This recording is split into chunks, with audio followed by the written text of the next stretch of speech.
Şeffaf Mutfak'tan herkese yeniden merhabalar. Fırın kullanmadan ocakta nefis tarifler hazırlamaya devam ediyoruz. Bu sefer porsiyonluk mandalinalı nefis bir kek hazırlayacağız. 4 tane fincanı dolduracak ölçüde malzeme listesi vereceğim. 2 adet yumurtayı, yarım su bardağı şekerle birlikte köpük köpük olana kadar çırpıyoruz. Bu sayede kekimiz oldukça süngerimsi bir yapıya sahip olacak.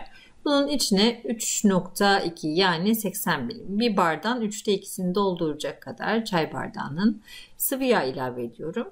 Yarım çay bardağı da yine içine süt ilave ediyorum. Eğer süte karşı alerjiniz varsa mandalinanın içini püre haline getirip içine koyabilirsiniz. Hem daha yoğun bir aroması olur hem de süt kullanmamış olabilirsiniz. İsterseniz içine mandalina püresi, isterseniz de süt kullanın. 1 su bardağı kadar un, 200 mililitrelik su bardağıyla 2 çay kaşığı kadar kabartma tozu, 1 paket şekerli vanilin ve içine bomba malzememiz Hindistan cevizini ilave ediyoruz. 2 dolu yemek kaşığı Hindistan cevizini ilave ediyoruz. Eğer Hindistan cevizi kullanmak istemezseniz onun yerine içine un ilave edebilirsiniz ya da nişasta da ilave edebilirsiniz. Ben burada toplamda kullandığım un miktarını hem buraya hem de açıklamalar kısmına yazıyorum tüm malzeme listesiyle birlikte. İçine mutlaka şöyle güzel bir aroma vermesi için dediğim gibi isterseniz mandalina püresi, isterseniz benim gibi de portakal kabuğu rendesi ilave edebilirsiniz. Şimdi 200 mililitrelik fincanları dolduracağım. Dilerseniz su bardağında dahi yapabilirsiniz. Daha küçük fincanlarda kullanabilirsiniz. İçlerini katı yağ ile birlikte güzelce yağlayalım ki kolay çıksınlar. Hiç problem çıkarmadan içlerinden çıksınlar. Tereyağı ile yağlıyorum. Dibine de birer çay kaşığı kadar şeker ilave edeceğim. Bu şekerle birlikte dibinde böyle bir mandalinalı şurup gibi düşünün. Hem keke lezzet verecek hem de alttan yapışmamasını sağlayacak. Birer çay kaşığı şeker ilave ettikten sonra içine mandalinalarını yerleştireceğim. Nasıl yerleştirdiğimi de şöyle göstermeye çalışacağım yakın çekimle. 2 tane mandalina tüm kek için yeterli gelecektir. Kabuklarını ve biraz da o beyaz kılçıklarını ayıklayacağım. Ortadan ikiye böleceğim. Her birini tabana yapışacak şekilde yerleştireceğim.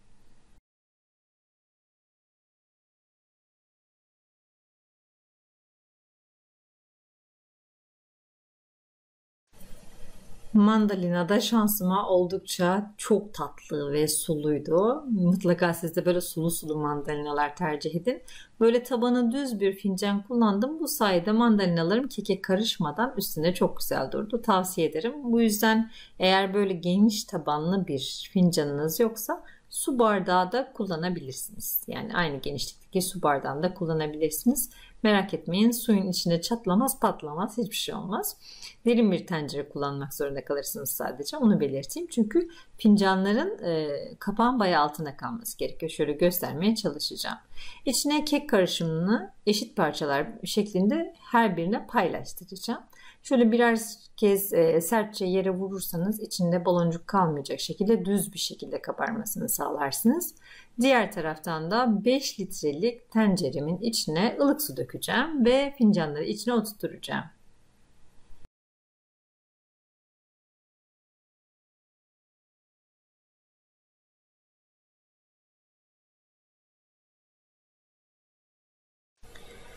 Ilık suyu böyle dibine gelecek şekilde ilave ettim. Şimdi böyle bir nihale kullanıyorum ben. Fincanlar içinde kalmasın diye. Dilerseniz fincanları suyun içinde de pişirebilirsiniz. Daha önce öyle de yapmıştım. Ama bu şekilde tam bir buhar alıyor. Her tarafı eşit pişiyor.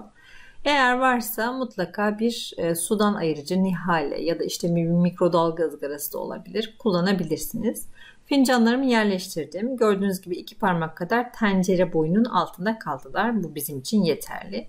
Şimdi üzerine bir pamuklu bez seriyorum ve üzerine kapağını kapatıyorum. Ocağı alacağım. Ocakta önce harlı ateşte kaynamaya bırakacağım. Tıkır tıkır içinden ses gelmeye başlayınca saatinizi kurun. 20 dakika boyunca hiç kapağını açmadan kısık ateşte pişmeye bırakın.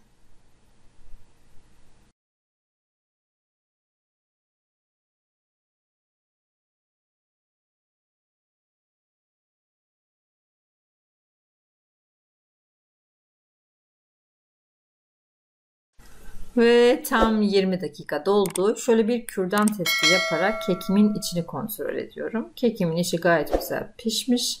Şimdi altını kapatacağım. Aynı buharla birlikte şöyle bir 2-3 dakika boyunca kekin daha da güzel nemlenmesini sağlayacağım.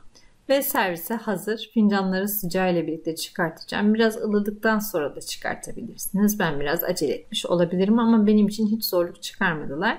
Şimdi fincanların içinden şu muazzam kekleri nefis görüntüsüyle birlikte bir çıkartalım.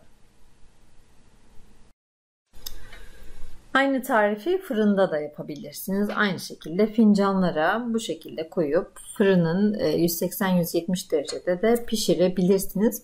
Bu şekilde buharda kek pişirmek hem nemli hem de böyle süngerimsi bir yapıya sahip olmasını sağlıyor. Şöyle ben servis tabaklarıma ne kadar kolay çıktığını göstereceğim. Tabii ki bu biraz katı yağ sayesinde. Tereyağıyla güzelce yağladığınız zaman çok kolay çıkıyor. Sizi hiç üzmüyor. Bir de bu üzerine şeker koyduk ya, o şeker de mandalinayı hafif bir sulandırıyor. Keserken göreceksiniz şimdi mandalinanın o öz suyu hala duruyor. Hani mandalina pişince güzel oluyor mu dersiniz ya. İşte o mandalina pişmiyor. Suyun içinde buharla birlikte o tazeliğini, freshliğini koruyor. Çatalı şöyle bıçağı kekin üzerine koyduğum zaman bakın mandalinanın suyunu görebildiniz mi? Çok güzel akıyor içine. Yumuşacık pufur pufur bir kek. Hem çatalda hem damakta çok da lezzetli. Hem de çok pratik. Yarım saat içinde servise hazır. Tamamıyla servise hazır. Hiç uzun uzun pişirmenize gerek yok. Fırın yakmanıza gerek yok. Hem ekonomik hem de çok lezzetli. Bunun gibi birçok ocakta tariflerim var. Ben ocakta neler mi yapıyorum? Ben ocakta ekmekler yapıyorum. Böyle çiçek ekmekler yapıyorum. Ekşi mayalı ekmekler yapıyorum. Kekler yapıyorum. Daha sonra et güveçleri yapıyorum. Hiç fırınınız yoksa bile kanalıma göz attığınız zaman pişiremeyeceğiniz hiçbir şeyin olmadığını, ocakta değişik tekniklerle ne kadar çok pişirme şekli olduğunu görebilirsiniz. Buraya ve açıklamalar kısmına da ocaktaki tariflerinden birkaçını ekleyeceğim. Daha geniş bir yelpaze için kanalımı mutlaka ziyaret edin. Hala abone olmadıysanız mutlaka abone olun. Ve bildiklerinizi bizlerle paylaşarak yorumlar yapın. Deyin ki ben de ocakta şunu yapıyorum, bunu yapıyorum. Bu ve bunun gibi birçok tarif için kanalımı ziyaret edebilirsiniz. Videolarımızı beğenmeyi, paylaşmayı, yorum yapmayı ihmal etmeyin. Yeni tariflerle görüşmek üzere. Hoşça kalın, afiyetle kalın.